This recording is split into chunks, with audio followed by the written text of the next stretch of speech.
नमस्कार, मी मनीषा राजोपाते. वलयांकित मध्ये तुम्हा सर्वांचं हार्दिक स्वागत. जाने मन तेरे दो नयन चोरी चोरी लेके गए देखो मेरा मन जाने मन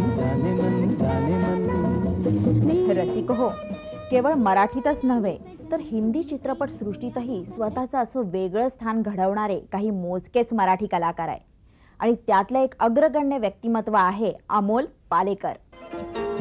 गोरी तेरा गांव बड़ा प्यारा मैं तो गया मारा आके यहाँ रे उस पर रूप तेरा सादा चंद्रमा जो आधा आधा जवां रे गोरी तेरा गांव बड़ा प्यारा मैं तो गया मारा आके यहाँ रे आके यहाँ रे. अमोल पालेकर हे नाव भारतीय चित्रपट सृष्टीत अतिशय आदराने घेतलं जातं. खऱ्या अर्थाने त्यांची अभिनयाची कारकीर्द थोडी उशिरा सुरू झाली, पण त्यापूर्वी जुलूस हे नाटक त्यांनी महाराष्ट्र राजनाट्य स्पर्धेसाठी दिग्दर्शित केलं होतं. त्या काळात ते बँक ऑफ इंडियामध्ये नोकरीही करत होते. अभिनय आणि दिग्दर्शन ही क्षेत्र त्यांना खुणवायला लागली आणि सुरक्षित अशी नोकरी सोडून त्यांनी या क्षेत्रात स्वतःला वाहून घेतलं, झोकून दिलं. मी कधीच सिक्युरिटीचा हव्यास धरलेला नाही. मी इनफॅक्ट जेव्हा जेव्हा मला वाटलं मनापासून उर्मी आली तेव्हा मी सगळी सिक्युरिटी बाजूला सारून मी स्वतःला झोकून दिलेला आहे. पण म्हणून सगळ्यांनी असं करावं असंही मी म्हणणार नाही. हा ज्याचा त्याचा त्यांनी विचार करायला हवा आणि आपण किती रिस्क नेमकी घ्यावी आणि ती रिस्क घेतल्यानंतर आपण काय हासिल करू इच्छितोय याचा आपण स्वतः विचार करून बघावा. तिथून मग पुढे नाट्य स्पर्धा, प्रायोगिक, व्यावसायिक रंगभूमी, मराठी चित्रपट, हिंदी चित्रपट अशा टप्प्याटप्प्यानं अमोल पालेकरांची कारकीर्द बहरत गेली. पण त्यात त्यांची नेमकी सुरुवात कुठून झाली? माझा पहिला चित्रपट शांतता कोर्ट चालू आहे हा मराठी चित्रपट आहे. त्याची निर्मिती केली होती सत्यदेव दुबे आणि गोविंद नेहलानी यांनी. गोविंद नेहलानींचा तो कॅमेरामन म्हणून पहिला चित्रपट आणि सत्यदेव दुबेनी तो दिग्दर्शित केला होता. त्याच्यानंतर हिंदीतला पहिला चित्रपट रजनीगंधा.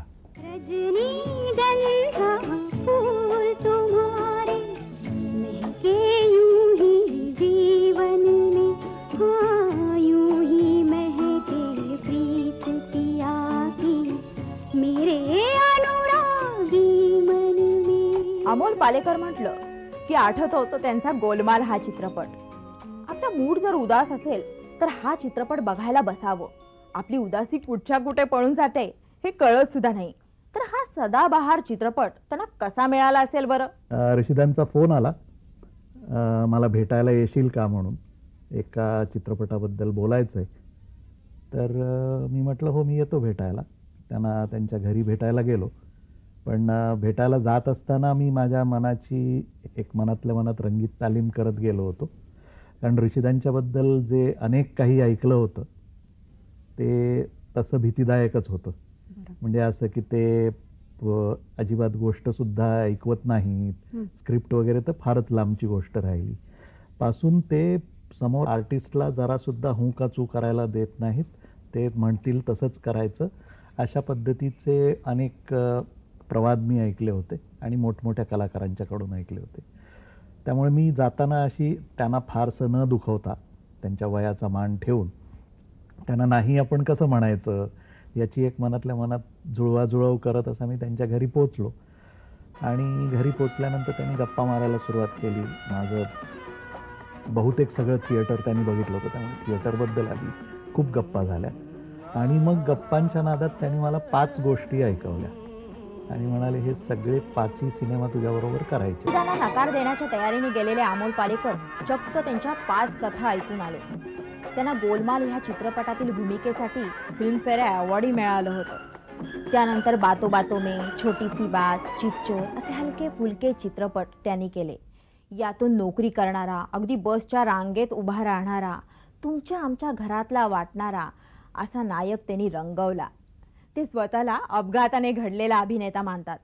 कलाकार जन्माला यावा लागतो याहीपेक्षा कलाकार हा घडवावा लागतो असं त्यांना वाटतं. मला खूप चांगले चांगले गुरु लाभले आणि रंगभूमीवरचे अत्यंत मोठे चांगले कलाकार, माझ्यापेक्षा वयानी, मानानी, अनुभवानी खूप मोठं कर्तृत्व असलेले असे लोक, त्यांच्याकडून मला खूप शिकायला मिळालं. त्यांच्याबरोबर मांडीला मांडी लावून मी बसू शकलो. याच्यातून माझं खूप मोठं प्रशिक्षण झालं आणि त्यामुळे त्या प्रशिक्षणातून मी जो काही नट म्हणून उभा राहिलो आणि आज जो मी काही चांगला नट आहे असा माझा स्वतःला जो अभिमान वाटतो स्वतःबद्दल, त्याच्या मागे हे प्रशिक्षण होतं. या सगळ्या संस्कारातून अमोल पालेकरांनी स्वतःची अशी वेगळी शैली घडवली. अगदी अंगविक्षेप करूनच विनोद करता येतो असं त्यांना मुळीच वाटत नाही. साध्या साध्या वाक्यातून, नर्म विनोदी संवादातून त्यांचा नायक आपल्याला हसवतो. मग तो छोटी सी बात मधला लाजरा बुजरा प्रियकर असो किंवा गोलमाल मधला उत्पल दत्तना चकवणारे दोन जुळे भाऊ असोत. या त्यांच्या सहज सुंदर नैसर्गिक अभिनयामुळेही प्रेक्षकांनी त्यांना नेहमीच दाद दिली. पालेकरांनी इतरांच्या विनोदी चित्रपटामधून कामं केली, पण त्यांनी स्वतः कधी असा चित्रपट बनवला नाही. असं का? प्रश्न फक्त असा आहे की असा पिक्चर मी काढायचा म्हटला तर त्याच्यासाठी निर्माता कोणी तयार आहे का, हा खरा महत्त्वाचा प्रश्न आहे. निखळ चांगला चित्रपट काढायला आज जर ऋषिकेश मुखर्जींनाच जमत नाही, बासू चॅटर्जींना जमत नाही, तर मी त्यांच्यापेक्षा खूपच बच्चा आहे अजून, तर मला कसं जमणार.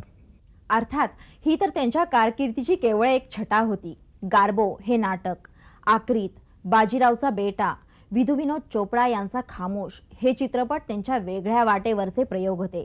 यातून त्यांची अभिनय क्षमता आणि दिग्दर्शनातली प्रगल्भता दिसून येते. भूमिका, अनकही, अगदी घर विकत घेणे या विषयावरचा घरौंदा या चित्रपटातून जणू त्यांनी रोजचं जगणंच आपल्या समोर मांडलं होतं.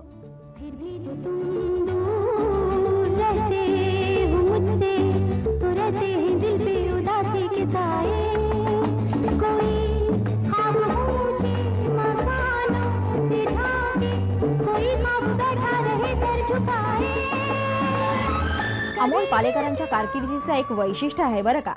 त्यांनी ज्या ज्या चित्रपटामध्ये भूमिका केल्या ते सगळे व्यावसायिक चित्रपट होते. मात्र त्यांनी दिग्दर्शित केलेले सगळे चित्रपट प्रायोगिक या प्रकारातले होते. मला जे शेवटी स्वतःला भावतं किंवा मला स्वतःला जे अनेक लोकांना पुन्हा पुन्हा सांगावंसं वाटतं ती गोष्ट मी सांगायचा प्रयत्न करतो. त्याच्यासाठी मला जो विषय आवडतो किंवा ज्या पद्धतीचा चित्रपट आवडतो तो मी मनापासून बनवतो. तो जास्तीत जास्त प्रेक्षकांपर्यंत पोहोचावा याच्यासाठी प्रयत्नही करतो. अहो, बनगरवाडी या चित्रपटाचंच बघा ना. या चित्रपटातले सगळे प्रसंग अगदी खरे खुरे वाटावे यासाठी त्यांनी किती अभ्यास केलाय हे तुम्हाला माहिती आहे का? आधी एकदा सबंध माणदेश जवळजवळ पालथा घातला व्यंकटेश माडगुळकरांच्या सहाय्याने, त्यांना बरोबर घेऊन. कारण तात्यांना माणदेश स्वतःच्या हाताच्या तळहाता इतका चांगला माहिती आहे. त्यांच्याबरोबर मी गेलो, माणदेश पालथा घातला, धनगरांची गावं पालथी घातली. इनफॅक्ट बनगरवाडी ज्या गावात त्यांनी लिहिली किंवा ज्या गावात राहिल्यामुळे तात्यांनी लिहिली त्या खुद्द गावातही आम्ही जाऊन आलो आणि मग त्या पद्धतीचं गाव निवडून तिथे आम्ही त्याचं सगळं चित्रीकरण केलं. G.A. कुलकर्णी यांच्या कथेवरून कैरी हा चित्रपट त्यांनी बनवला होता. तर रघुनाथ धोंडो कर्वे यांच्या जीवनावर ध्यास पर्व हा मराठी आणि कल का आदमी हा हिंदी चित्रपट त्यांनी बनवला. आणि अत्यंत महत्त्वाचे म्हणजे संतती केव्हा आणि किती व्हावी हे स्त्रियांना त्यांच्या स्वतःच्या मर्जीप्रमाणे ठरवता येते. सुमारे 8 दशकांपूर्वी जेव्हा स्त्री पुरुष समानता, प्रजनन यांसारखे विषय समाजात उघडपणे चर्चिले जात नव्हते, तेव्हा सनातनी समाजानं उपभोग्य वस्तू ठरवलेल्या स्त्रीच्या सर्वांगीण विकासासाठी एक व्यक्ती अहोरात्र झटत होती. ती म्हणजे रघुनाथ धोंडो कर्वे. र.धो. कर्वे यांच्या एका उपेक्षित लढ्याचा यशस्वी मागोवा घेणारा हा चित्रपट गल्लाभरू व्यावसायिक चित्रपटांच्या भाऊगर्दीत स्वतःच्या वेगळेपणामुळे चर्चेचा विषय झाला आहे. आपलं व्यावसायिक यश आणि वैयक्तिक नातेसंबंध यांचा तोल टिकवणं खरं फार अवघड गोष्ट आहे. पण रसिक हो, अमोल पालेकरांनी हे काम अगदी लीलया केलंय. शिवाजी पार्क सारख्या सुंदर ठिकाणी राहणारे बालमोहनचे माजी विद्यार्थी जे स्कूल ऑफ आर्ट्स मध्ये शिकलेले अमोल पालेकर यांनी आपले नातेसंबंध अगदी जिव्हाळ्याने जपलेले आहेत. बँक ऑफ इंडिया मधले मित्र जेव्हा भेटतात तेव्हा जरूर नुसती ओळखच दाखवतो असं नाही, त्यांच्याबरोबर तितक्याच रसरसून गप्पा मारतो किंवा अनेक मित्रांचे मला फोन्स येत असतात, त्यांच्याबरोबरही गप्पा टप्पा होतच असतात. मग आयुष्यात मी एक असं अभिमानाने सांगतो की मी जे काही कमावलं वेगवेगळ्या पद्धतीने, त्याच्या सगळ्यात महत्त्वाची गोष्ट अशी की मी चित्रपटात जाण्याआधी किंवा कुठच्याही पद्धतीचं नाव कमावण्याआधी जे लोक माझे मित्र होते तेच लोक आजही तितकेच जवळचे मित्र आहेत. तू